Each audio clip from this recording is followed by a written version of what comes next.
तो आज की इस वीडियो में हम इस node MCU based thief detection system को बनाने जा रहे हैं। और पिछले बार मैंने इसे लेज़र पे बेस करके बनाया था और इस बार यहाँ पर हमने पीआईआर सेंसर का यूज़ किया है। तो यहाँ पर ये काम कैसे करेगा, अगर इसके सामने कोई ऑब्जेक्ट आएगा जिससे इंफ्रारेड या फिर हीट निकल रही होगी, तो ये उसे डिटेक्ट करके हमारे नोड एमसीयू को सिग्नल भेजेगा और नोड एमसीयू हमारे ब्लिंक ऐप से कनेक्ट होकर के ईजिली हमें यहाँ पर नोटिफिकेशन सेंड कर सकता है। तो चलो आप लोग इसकी एक बार टेस्टिंग देख लो, उसके बाद हम लोग इसे बनाना सीखेंगे। और ये दुनिया में कहीं पर भी रह कर के काम कर सकता है। अगर आपके फ़ोन में इंटरनेट हो और आपका नोड एमसीयू भी इंटरनेट से कनेक्टेड हो, तो अगर इस पीआईआर सेंसर के सामने कोई भी ऑब्जेक्ट जिससे हीट या फिर इंफ्रारेड निकल रहा हो, वो उस तरह का कोई भी ऑब्जेक्ट अगर इसके सामने आता है, तो ये आपके फ़ोन में ईजिली एक नोटिफिकेशन सेंड कर देगा। आप इसे एक सिक्योरिटी पर्पस के लिए यूज़ कर सकते हो। अगर आप इसे अपने घर में लगा लो और अगर आपके घर में कोई आता है, तो ये आपको ईजिली डिटेक्ट करके बता सकता है कि आपके घर में कोई आया हुआ है और आपके फ़ोन में नेट नोटिफिकेशन वो सेंड कर देगा। तो चलो अब हम लोग इसकी एक बार टेस्टिंग देख लेते हैं। तो आप लोग देखना, जैसे ही मैं अपने हाथ को इसके सामने लाऊंगा तो ये देख एक नोटिफिकेशन सेंड करेगा। तो ये देखा आपने, इसने एक नोटिफिकेशन सेंड किया यहाँ पर। एक और बार हम लोग इसकी टेस्टिंग कर लेते हैं। तो एक और बार मैं अपने हाथ को इसके सामने ला रहा हूँ और अभी देखना ये एक नोटिफिकेशन दोबारा से सेंड करेगा। तो यहाँ पे आप लोगों ने देखा इसने एक नोटिफिकेशन सेंड किया। तो हम लोग इसकी एक बार नॉर्मली टेस्टिंग करते हैं। तो मैंने इसके सामने हाथ लाया और देखना अभी ये नॉर्मली बैकग्राउंड में भी रह करके नोटिफिकेशन सेंड कर रहा है, देखो यहाँ पर। तो चलो अब हम इसे बनाना सीख लेते हैं। तो फ्रेंड्स, यहाँ पर हम लोग अपने ब्लिंक ऐप का सेटअप करेंगे। तो यहाँ पर सबसे पहले आप लोग जब लॉगिन या फिर साइन इन वगैरह कर लोगे तो कुछ इस तरह का इंटरफेस मिलेगा। न्यू प्रोजेक्ट पे टैप करेंगे हम लोग और यहाँ पर नोड एमसीयू लिख लेते हैं हम लोग प्रोजेक्ट का नाम। और अगर आपको कुछ और लिखना होगा तो कुछ और भी लिख सकते हो। नोड एमसीयू पीआईआर सेंसर लिख लेते हैं हम लोग। पीआईआर, एक सेकंड रुक जाओ, पीआईआर सेंसर लिख लेते हैं इसे। और यहाँ पर आपको बोर्ड टाइप सिलेक्ट करना है, नोड एमसीयू। ध्यान रखना आपको board type node MCU select करना है और कनेक्शन टाइप वाईफाई रहना है, क्रिएट पे टैप करना। तो अब यहाँ पर हम लोग ओके कर देते और यहाँ पर अब ऐड बटन पे हम लोग जाएंगे और यहाँ पर हमें एक नोटिफिकेशन वाला वैल्यू चाहिए। यहाँ पर ये वाला देखो, ये जो नोटिफिकेशन वाला वैल्यू है, हम यहाँ पर इसे टैप करेंगे तो ये वाला आपका आ जाएगा।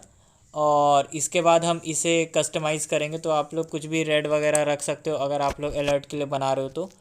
और यहाँ पर हम इसे कस्टमाइज़ करेंगे थोड़ा सा। यहाँ पर आपको देख लो कि आपके फ़ोन में ब्लिंक को नोटिफिकेशन के लिए अलाउ करके रखना चाहिए।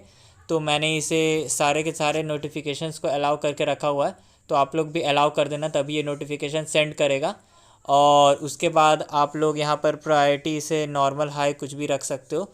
और यहाँ पर इसे हम लोग अब ऑन, ये हमारा सेटिंग हो चुका है ब्लिंक ऐप का।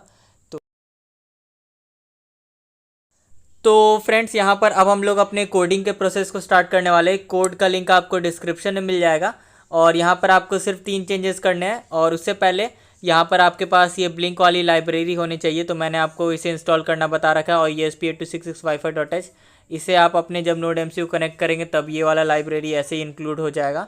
और यहाँ पर आपको 3 चेंजेस करने हैं। आपके वाईफाई का SSID डालना है आपको, आपके वाईफाई का पासवर्ड डालना है, और ब्लिंक ऐप में जो आपको ऑथेंटिकेशन टोकन मिलता है आपको उसे डालना है। तो हम अभी ऑथेंटिकेशन टोकन को यहाँ पर डाल लेते हैं। अब मैंने वाईफाई का नेम और पासवर्ड पहले से डाल रखा है। तो बस अब हमें ये ऑथेंटिकेशन टोकन को डालना है। तो इस पर हम लोग टैप करेंगे। यहाँ पर सबसे पहले सेटिंग्स पे टैप करेंगे हम लोग यहाँ पर। और उसके बाद हम लोग यहाँ पर सेटिंग्स पे जब टैप करेंगे तो यहाँ पे नोड एमसीयू पीआईआर सेंसर पर टैप करेंगे और उसके बाद फिर नोड एमसीयू पीआईआर सेंसर पर टैप करेंगे और उसके बाद ऑथेंटिकेशन टोकन है। तो इस पर हम लोग जब टैप करेंगे तो यहाँ पर ये कॉपी हो जाएगा। अब हमें इसे अपने नोड एमसीयू वाले कोड में यहाँ पर पेस्ट करना है। तो हम इसे सिंपली पेस्ट कर लेते हैं और अब हम अपने कोड को कंपाइल कर सकते हैं। ये हमारा कोड यहाँ पर रेडी हो चुका है। और कंपाइल करने के बाद आप इसे ईजिली अपने नोड एमसीयू में अपलोड कर लेना थ्रू OTG कनेक्ट करके। तो मैं इसे कंपाइल कर लेता हूँ जल्दी से। तो आप लोग देख सकते हो कि हमारा कंपाइलेशन यहाँ पे कंप्लीट हो चुका है। तो अब हम इजीली अपने नोड एमसीयू में इस कोड को अपलोड कर सकते हैं। तो मैं यहाँ पर अभी जल्दी जल्दी कोड को अपलोड कर लेता हूँ।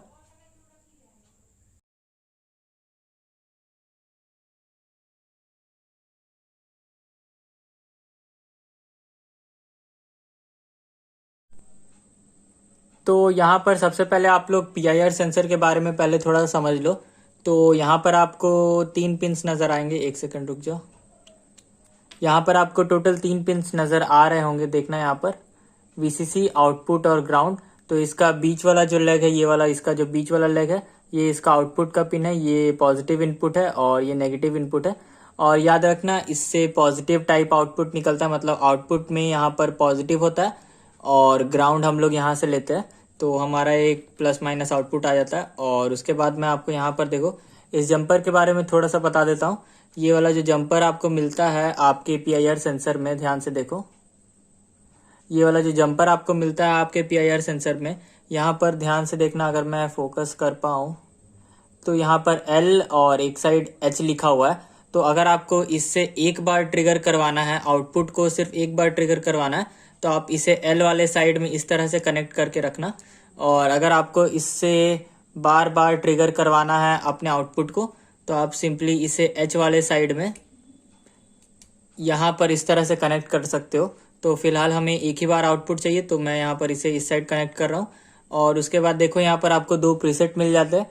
ये वाला इसका डिस्टेंस एडजस्ट करता है कि ये कितनी रेंज, इसकी क्या रेंज होगी, और ये वाला आउटपुट के टाइम को डिसाइड करता है, मतलब कि ये PIR सेंसर आपको आउटपुट कितना देगा उसे ये डिसाइड करता है, ये वाला प्रीसेट। और ये वाला आपका डिस्टेंस डिसाइड करता है, तो आप अपने अकॉर्डिंग इसे सेट करना। और हाँ, आप लोग बनाने से पहले इसे सेट ज़रूर कर लेना, नहीं तो फिर आपका बोलोगे कि PIR सेंसर से ये वर्क नहीं कर रहा है। देखो मेरे प्रीसेट का पोजीशन आप लोग देख सकते हो, आप भी इसे सिंपली इसी तरह से कॉपी कर सकते हो। डिस्टेंस वाला मिडिल में है और यहाँ पर मैंने आउटपुट के टाइम को थोड़ा कम रखा है ताकि ये ईजिली वर्क कर सके। आउटपुट का टाइम आपका लगभग 5 सेकंड्स तक आउटपुट आपको मिलना चाहिए इससे, तो उस हिसाब से अपना एडजस्ट कर लेना। और मैंने आपको प्रीसेट की पोजीशन तो पहले ही दिखा दी हुई है। अब हम लोग अपना सर्किट को बनाना स्टार्ट करते हैं। सर्किट डायग्राम आपको वीडियो के बीच में मिल जाएगा। तो फ्रेंड्स यहाँ पर देख सकते हो आप, ये 6 वोल्ट का रिले है और मैंने इसमें एक BC547 ट्रांजिस्टर लगा दिया हुआ है। कलेक्टर, बेस, एमिटर पिन है। ये जो बेंड वाला है लास्ट वाला ये एमिटर है, बीच वाला बेस है और ये वाला कलेक्टर पिन है जो रिले के कॉइल पिन पे लगा हुआ है। अब हमें अपने PIR सेंसर को यहाँ पे कनेक्ट करना है। तो देखो सबसे पहले मैं यहाँ पर आउटपुट को बेस से कनेक्ट कर रहा हूँ PIR सेंसर के, और यहाँ पर ग्राउंड को यहाँ पर ऐसे कनेक्ट कर रहा हूँ मैं, देख सकते हो आप। ग्राउंड को इसके एमिटर से कनेक्ट कर रहा हूँ। अब हमारा BCC पिन बाकी रह गया, तो VCC पिन को हम रिले के इस वाले कॉइल पिन पे सोल्ड करेंगे एक वायर के हेल्प से। तो मैं यहाँ पर जल्दी जल्दी से सोल्ड कर दे रहा हूँ। इसे हम लोग यहाँ पर सिंपली एक वायर के हेल्प से कनेक्ट कर देंगे। सर्किट सिंपल है, आपको ईजिली बन जाएगा आपसे सर्किट। तो ये रहा हमारा, यहाँ पर PIR सेंसर का काम पूरा हो चुका है। अब मैं इसके कवर को लगा देता हूँ और इसके बाद हम लोग आगे बनाएंगे इसे। तो अब हम लोग यहाँ पर नोड MCU के कनेक्शंस को करेंगे। तो देख लो यहाँ पर मैंने इसके D1 पिन और ग्राउंड पिन से 2 वायर्स को कनेक्ट किया हुआ है, ठीक है। और यहाँ पर Vin और ग्राउंड पिन से मैंने इसे इनपुट देने के लिए अलग से 2 सप्लाई के लिए वायर्स कनेक्ट किए हुए। तो देखो Vin मतलब पॉजिटिव होता है, तो Vin यहाँ पर पॉजिटिव वाले वायर को हम इस जगह पर सोल्ड करेंगे रिले के इस वाले पॉइंट पर, और इसके ग्राउंड वाले पॉइंट को हम ट्रांजिस्टर के एमिटर वाले पॉइंट पे सोल्ड करेंगे। यहाँ पर आप लोग देख लो ध्यान से, सर्किट डायग्राम वैसे आपको मिल जाएगा, तो उसकी टेंशन आप लोग मत लेना। देख लो यहाँ पर इस तरह से कनेक्शंस होंगे। इसके पावर सप्लाई के कनेक्शंस हो गए। अब यहाँ पर देखो आपका जो ग्राउंड पिन से आ रहा है उसे आपको रिले के नॉर्मली यहाँ पर सबसे पहले कॉमन पिन पे सोल्ड कर लेना, और इस वाले को नॉर्मली ओपन पिन पे सोल्ड करना। तो इस तरह से कनेक्शंस आपके पूरे हो जाएंगे। और अब आपको पावर सप्लाई देने की जरूरत है, तो हम इसे 5 वोल्ट के मॉड्यूल से पावर सप्लाई दे रहे होंगे। तो मैं इसे भी सबसे पहले यहाँ पे कनेक्ट कर लेता हूँ। तो फ्रेंड्स यहाँ पर आप लोग देख सकते हो ये 220 वोल्ट टू 5 वोल्ट मॉड्यूल है, तो मैंने इसे यहाँ पर डबल साइडेड टेप की हेल्प से चिपकाया हुआ है। और यहाँ पर येलो वाला पॉजिटिव है और ब्लू वाला नेगेटिव है। तो येलो वाले वायर को हम यहाँ पर रिले के इस वाले पॉइंट पे सोल्ड करेंगे, तो मैं उसे भी सबसे पहले सोल्ड कर लेता हूँ।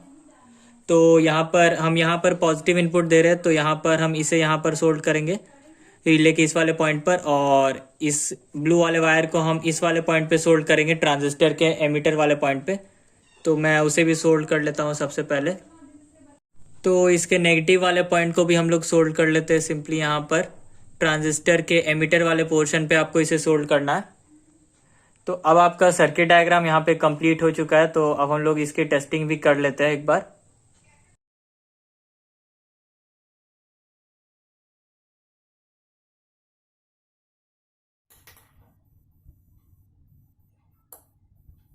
Pikapi, Pikachu.